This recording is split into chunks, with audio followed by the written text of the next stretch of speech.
Let me tell you a personal story about me. And you're seeing a whole lot more talk now about vaccine causing autism and Aspergers. I'm living it. As a child, we had all the what they call now diseases. Back then, they were minor infections: chickenpox, mumps, whooping cough, whatever have you. Yeah, you know what? I remember having mumps. I remember having whooping cough. They weren't pleasant, but you know what? Now I'm immune to it. I can't get it anymore. Okay. But yet, over the years, I've had parents come to me, they are only vaccinated for chickenpox or measles or mumps, or whatever have you.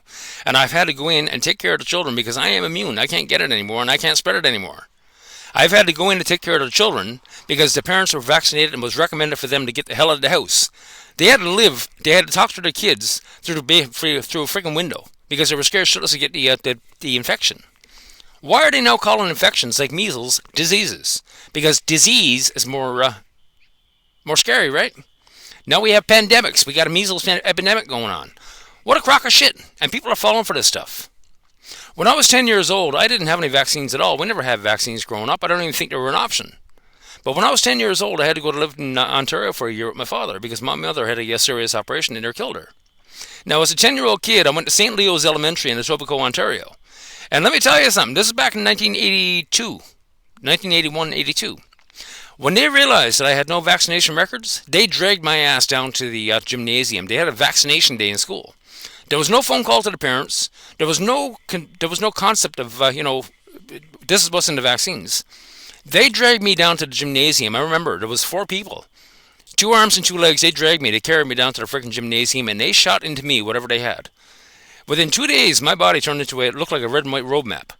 My body looked like a bowl of spaghetti, red and white, and doctors couldn't explain it. That was the response to the vaccines that were pumped into my body. Now today, as a result, I'm Asperger's. I was a creative child. I love to draw. I love to write. Always loved to read. But now my brain is different. Why? And I still blame the day that I got vaccinated because that day changed everything in my life.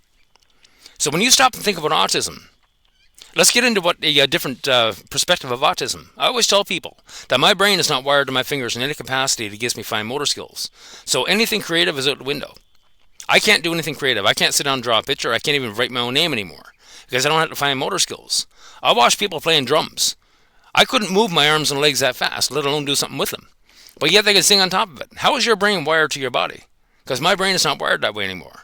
I try to play guitar, try to play piano. You know what? It doesn't work because I don't have to find motor skills. That's all been taken away. Aluminum in vaccines. Okay? Aluminum, people don't seem to realize, but aluminum is a very good conductor of electricity. So let me give you a different perspective on what autism is and Asperger's is.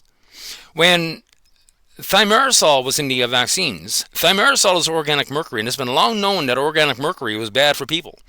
It was deadly to people. And what does organic mercury do? It reduces the blood-brain barrier, which is very important.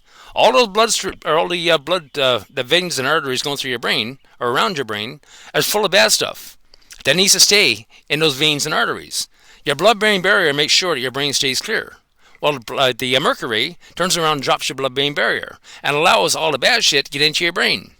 So there was a study coming out of the UK. They were actually doing studies on actual brain matter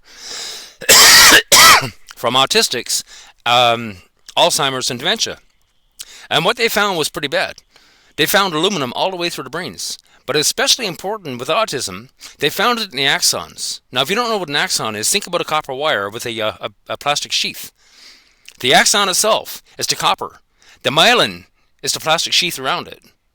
They're finding aluminum, microscopic aluminum particles within the axons. And as a good conductor of electricity, what is that causing? Short circuits in the brain.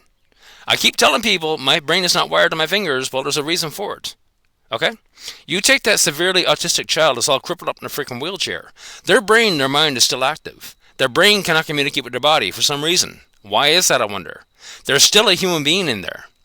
Understand that. Can you imagine what it would be like to be locked up in a chair? You can't move, you can't talk, you can't communicate, but yet your brain is still active. Your mind is still there. You're still a human being, but yet your mind and brain cannot communicate with the rest of your body.